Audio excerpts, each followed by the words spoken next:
بسم الله والحمد لله والصلاة والسلام على رسول الله. أما بعد, let us have the sincere intentions. لله تعالى. So today we're going to start a new chapter. And this is the chapter of the sins of the abdomen.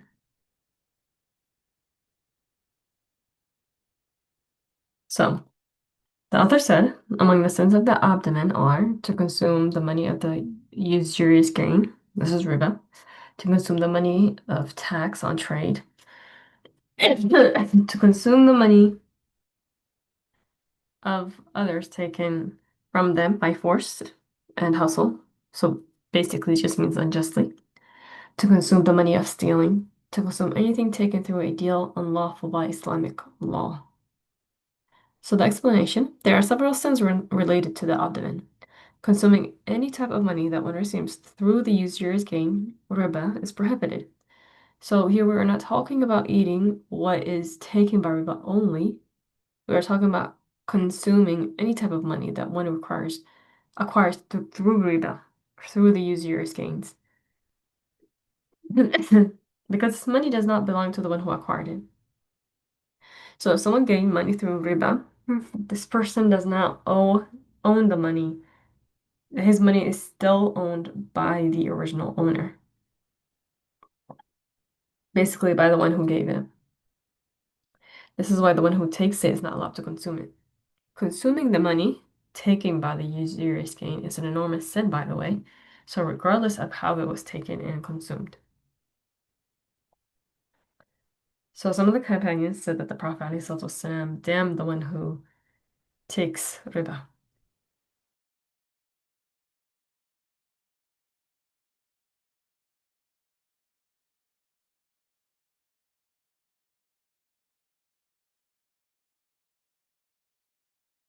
He ﷺ damned the one who takes riba, the one who gives it, the one who writes its contract, the one who witnesses the contract. So all of them are damned by the Prophet ﷺ. So any sin about which is mentioned in the religious text that the one who does it is damned, then this sin would be an enormous sin. So the one who writes the contract of riba is damned by the Prophet ﷺ.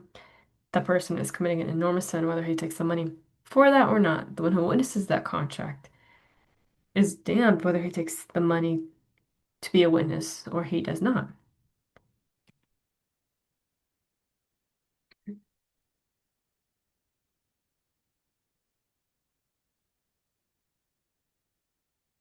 Okay, so it's also prohibited to consume the tax money, and we mean by that the money which is taken by the ruler unjustly from the traders and the like. So consuming such money is also among the sins. Likewise, if one takes money from someone else unrightfully by force and consuming it, both are among the sins. Taking it by force and rightfully is haram.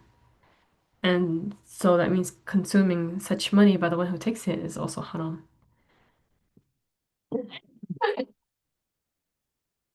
So if someone takes unrightfully the belongings of someone else through the usurer's gains by force or the like, and then this person gives this money to another one, and then this other one, the second person who takes the money, knows that this money is haram money, then he is not allowed to consume it because he knows that this money is taken unrightfully from its owner. So not just the owner who takes it, anyone who knows that this is taken unrightfully, they are not allowed to consume it. If it reaches one's hands, he needs to take it and give it to its original owner.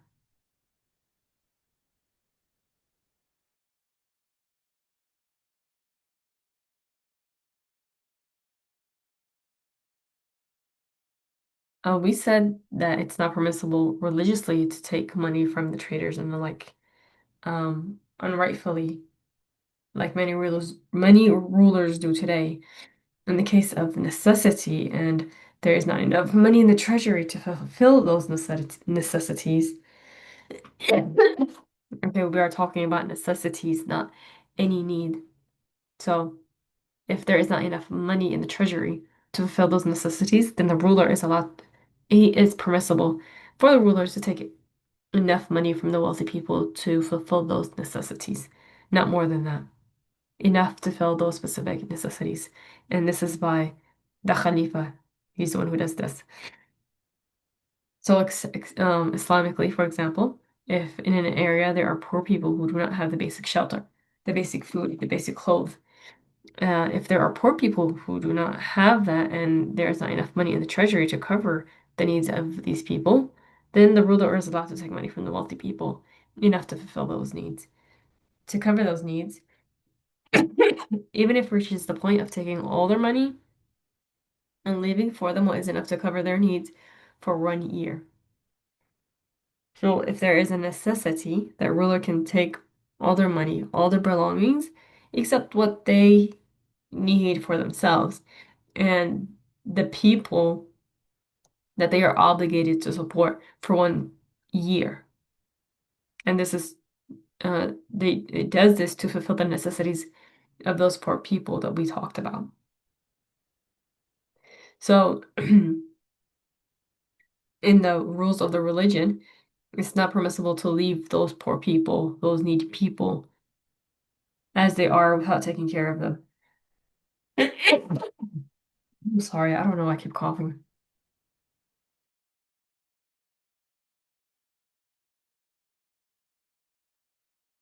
If there is no ruler, or the ruler does not want to do that, then the wealthy Muslims have to do it. They have to take care of it, and if they neglect fulfilling those needs, then they will be sinful for that.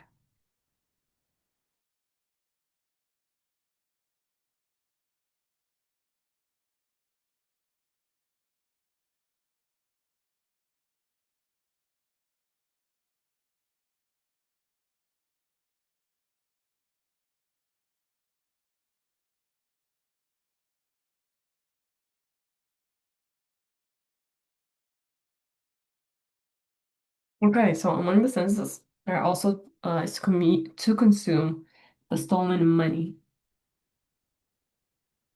Religiously, stolen money refers to the money which is taken unrightfully in a concealed manner from where it's usually kept. For example, if I have a certain amount of money and I put it in a bag and I put the bag outside the masjid next to the door, I leave it there and I go do something else. Then someone comes and takes it. He is committing a sin by doing that, right? But, and he's not allowed to do it, obviously, but technically in the rules of the religion, this is not what we call stealing. Why? Because money is not kept at the door of the masjid. This is not what we technically call stealing in the rules of the religion. Again, it's haram. And of course, it's not permissible to do that. So sometimes, one might take money from someone else with the intention of running away. So not in a concealed manner, not relying on force. He just might snatch it and run away. So also consuming such money is haram. Doing that and consuming the money, um, that money is also haram. So it's narrated that those who are immersed in spending the unlawful money, using the unlawful money, deserve the torture and hellfire in the hereafter. And this is what the Prophet ﷺ said. So one has to avoid the haram money. In the Sheikh's town, the author's town,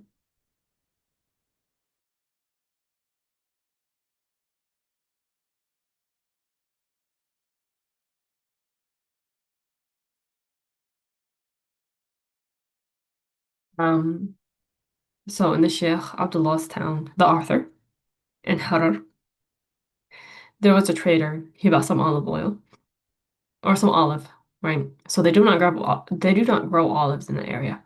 So he brought some olive oil to make soap out of it. And he had this olive oil in a container.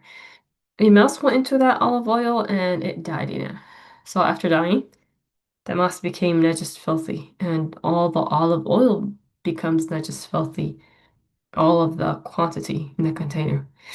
This man was a good person, so he went to one of the scholars and he asked him, is it permissible for me to sell this after it becomes najis filthy?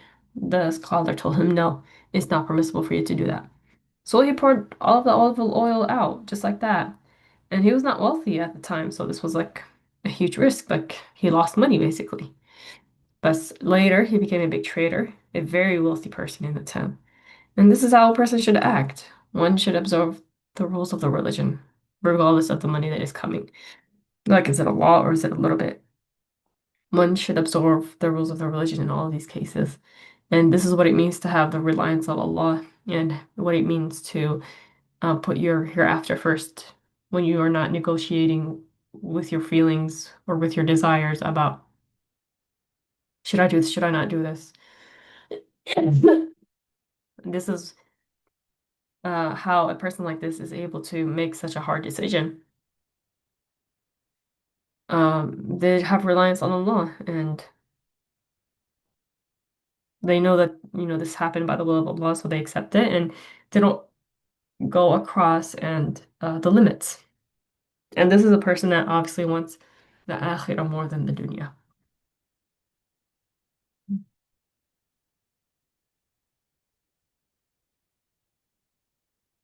Okay. So the next sin is consuming alcohol. The author said to consume alcohol. The punishment of the drinker who is free is 40 lashes, and the slave receives one half of that. So explanation. Among the sins is to drink alcohol, wine, and drinking wine is an enormous sin. So the definition of alcohol, as it was narrated from our master Umar, it is every drink that affects one's mind and gives ecstasy.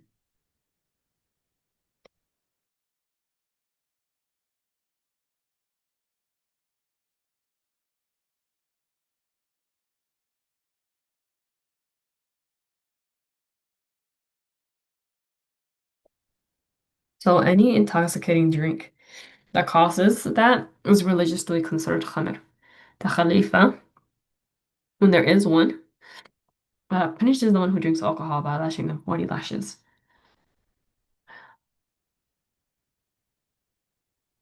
It is permissible for the Khalifa to add the lashes if he thinks that this is beneficial. So up to 80 lashes. In the time of the Prophet ﷺ, he used to hit the one who drinks alcohol 40 times. During the Khalifa of Umar, he added the lashes up to 80 for a benefit that he recognized. So our Master Ali said that this issue is the Sunnah and this is the Sunnah, which means hitting 40 is in compliance with the rules of the religion, and hitting 80 is also in the compliance with the rules of the religion. So by doing that, the Khalifa would be following the path of the Prophet by hitting 80 also. So one would be following the path of the Prophet. Something about the alcohol that I want to bring up, that although that, let's say, vanilla extract, it obviously does not intoxicate somebody, but it does have a content of alcohol. So it's not permissible for us to consume it, because it's also not just filthy. So don't also think like alcohol just means wine, yes, but then we also have to look at and all the other ingredients. Soy sauce, for example, I know some of them have alcohol. Um, those are the two in my mind. And Trader Joe's has substitutes for both vanilla and soy sauce without the alcohol. So make sure that you're looking at the ingredients of the bag of whatever you're buying. So as we said, intoxicating means changing one's mind while giving ecstasy.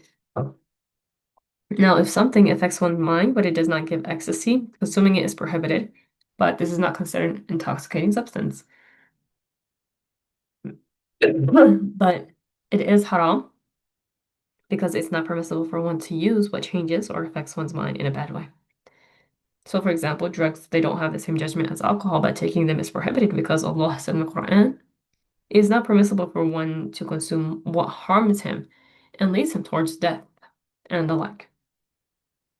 Cigarettes, they are not considered like alcohol or drugs. So details are given about cigarettes based on the condition of the person. So if he is harmed by smoking cigarettes, then this is haram for him to do. And it is haram to help him do that, which means if you know someone is harmed by smoking cigarettes and they ask you to buy for them some cigarettes, you don't do it. If one is not harmed by smoking cigarettes, then it's permissible for him to do that. But it's obviously better not to do it, but it's not haram if he does it.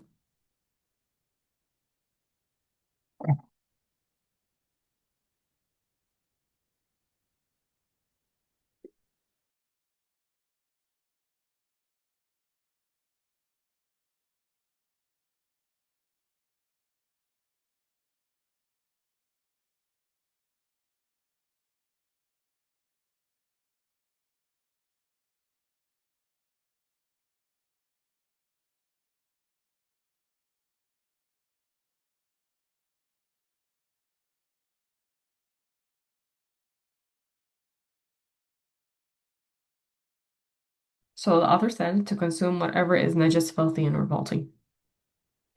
The explanation, it's haram to eat anything that's najis, filthy, like the running blood.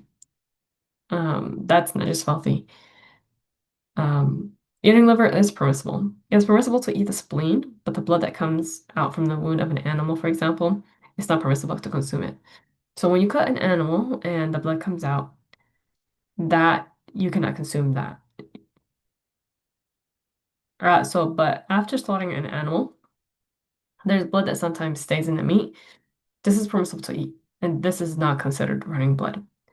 So likewise, when you put in a container some meat and put water in it, and then you find that there are traces of blood, the water becomes red, you can eat this meat. It's not prohibited. The running blood is haram, and that's not running blood. Likewise, it's not permissible to consume the revolting substance. So there are some certain substance that the sane, ordinary people are repelled from. They don't eat it, they don't consume it.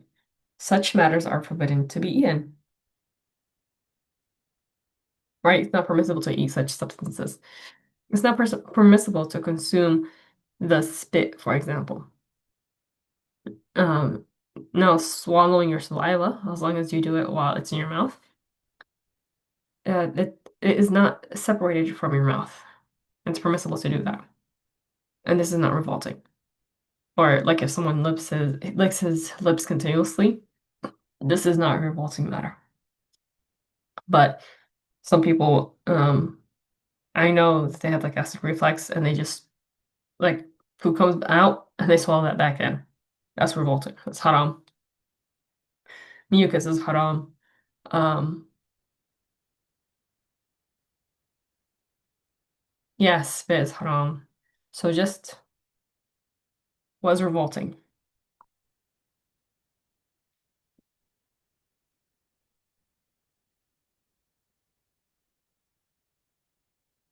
Looks like my laptop is lagging today.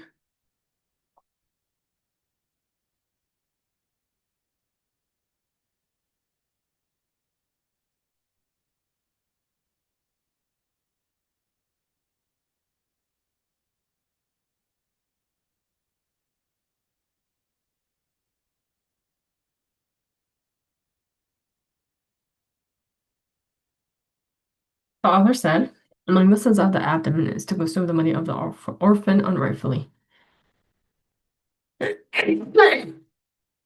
So it's mentioned explicitly in the Quran that it is haram to consume the money of the orphan. Allah said in Surah Nisa, those who consume the money of the orphans, they are going to be tortured by burning their internal organs, and they are going to be tortured in hellfire. This is, of course, if someone consumes it unrightfully. If someone is an orphan, even a poor person is not allowed to take from that orphan. If the orphan gives a poor person from his own money, this poor person is not allowed to take that money because it is the money of the orphan. Even if the orphan himself gives it to the poor person, he does not take it. So an orphan is a person whose father has died and he is not yet pubescent. If the father dies and by that the orphan inherits his food, it's haram for anyone else to consume this food.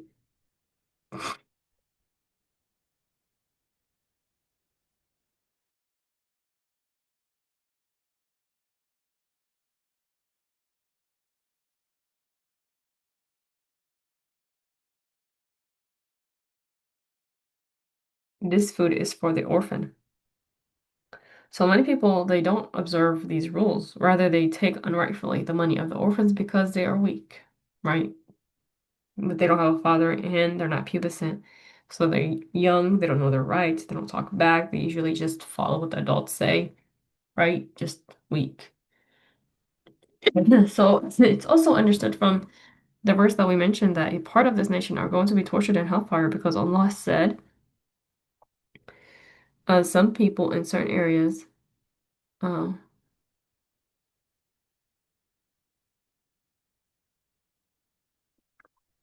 okay, so it's also understood from the verse that we mentioned that a part of the nation are going to be tortured in hellfire. So some people in certain areas, they make dua and they say, Ya Allah, protect us, protect our sheikh, protect our ancestors, and protect all the Muslims from hellfire. By saying protect all the Muslims from hellfire, they are saying an unlawful saying. They are not permitted to say that. One is not permitted to make dua to protect all the one is not permitted to make dua and say, Oh Allah, protect all the Muslims from hellfire. If one says, Oh Allah, forgive the Muslim males and females, this is permissible and this is rewardable because it does not mean forgive all their sins. But if someone says protect all the Muslims from hellfire, this is against the religion and this is blasphemy. And if someone knows that there are religious texts that are explicit about this matter, that some people are going to be tortured in hellfire, and despite knowing that, one says, Oh Allah, protect all the Muslims from hellfire, then one blasphemes by saying that. Because he will be belying the religious text. He knows that this is mentioned in the religion, and he says that. And this is emphasized, what we said previously, many times one needs to learn before involving in anything, in any matter. Learn what the judgment is of what you do. Is permissible or is it not permissible to do that? One time, a Kurdish man, he came to the Sheikh Abdullah, he was talking to him. And that man mentioned for like 40 or 50 years, he used to say in sujood, and he came up with a statement. He said, Subhanallah jalis. And the jalis means the one who is sitting. So he was attributing sitting to Allah Ta'ala, and he was blaspheming during every single prayer. So Sheikh Abdullah told him that it's kufr, and he took his shahada, alhamdulillah. And this is what happens when someone commits blasphemy. They have to leave out the blasphemy and regret sinning, and they have to say shahada, and that's how they enter back into the religion. They don't say astaghfirullah. But the worship that it was never accepted because when someone does a worship, the prerequisite is to be Muslim. That's one of the conditions for fasting, for Hajj, for um, prayer, and the like. The condition is always to be a Muslim. So it's not, can't even say he lost. He never gained any reward because he was on blasphemy. He did not learn. So it's very important to learn and to continue learning before being involved in an act.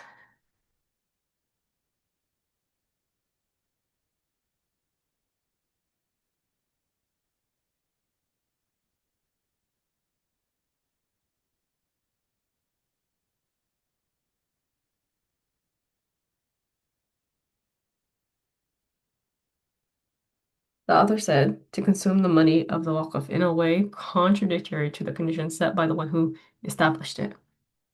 So, explanation. Sometimes,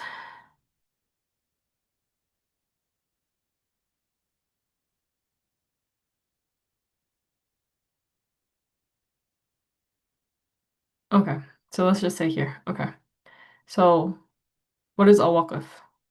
A waqf is sometimes somebody, they might remove.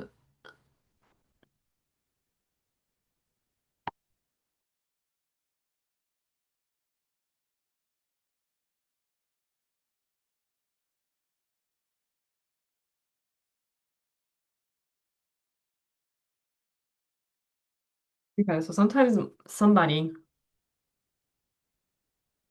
he wants to remove a property or an item from his ownership. So he does not give it to someone else. Instead, this property or item is dedicated to be used in a specific manner. And there's a condition to that. And this is called a waqf. So an example, if I own a piece of land and I say, I now dedicate this land to be as a waqf, um, to be a masjid, right?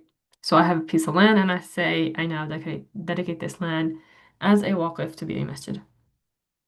By saying that immediately, this land is no longer owned by anybody, not myself. Like I don't own it. It's not owned by another Muslim or a non-Muslim. It becomes dedicated only for what I dedicated it for, or whatever the person dedicated it for, which is a mosque to pray. And this is called a waqf. So if I have, let's say, a house, and I can dedicate it as a masjid. If I own a building, for example, and I say that I now dedicate this building as a waqf to be rented, and the money that comes from that to be spent on the poor Muslims, that's a waqf. When I say that, immediately I do not own the building anymore. Nobody can take the profit. No person owns it. It becomes dedicated for this purpose, only to be rented, and then the money becomes that comes from that rent to be distributed to the poor Muslims. And this is called a waqf. So I might not have a piece of land. I say I now dedicate um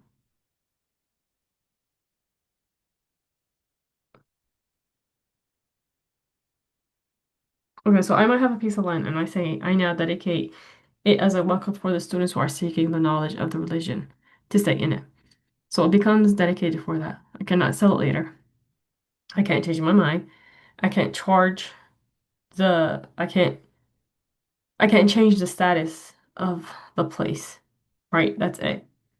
So always it is dedicated for that. If I say to be dedicated as a place where people who learn the Maliki school to stay in it, then it becomes dedicated for that. Those who learn the Shafi'i schools do not stay in it. Those who are the Hanafis do not stay in it. Those who are learning Quran don't stay in it. Right? So it just depends on the condition. If someone manages this waqf and they don't comply with the condition that the one who established the condition, then this person is sinful.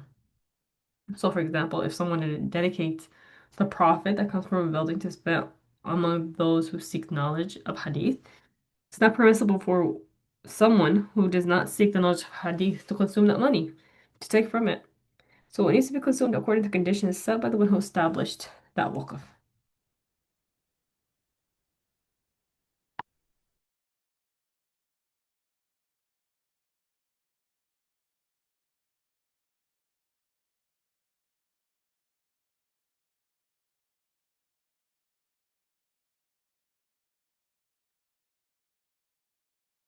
The author said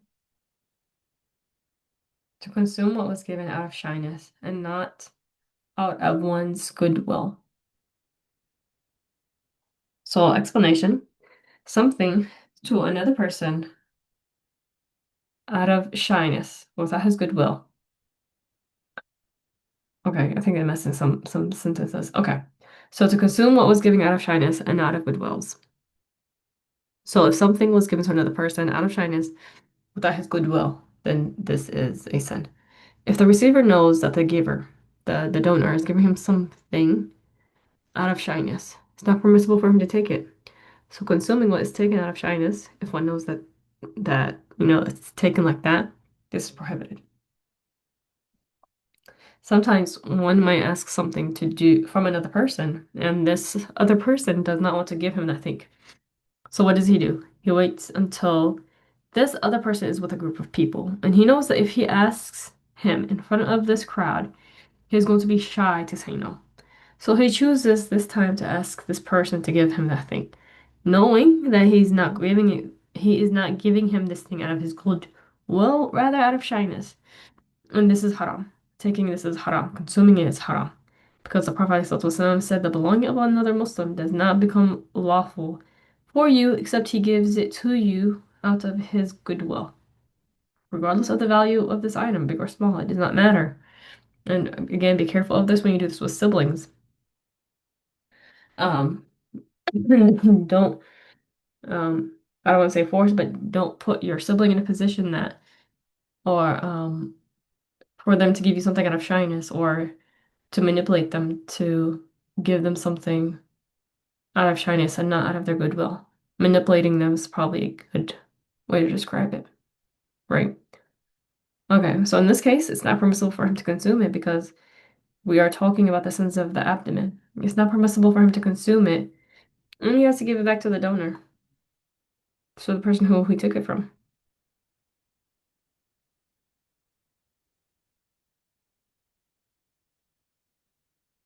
Hmm. Wonder if this is it.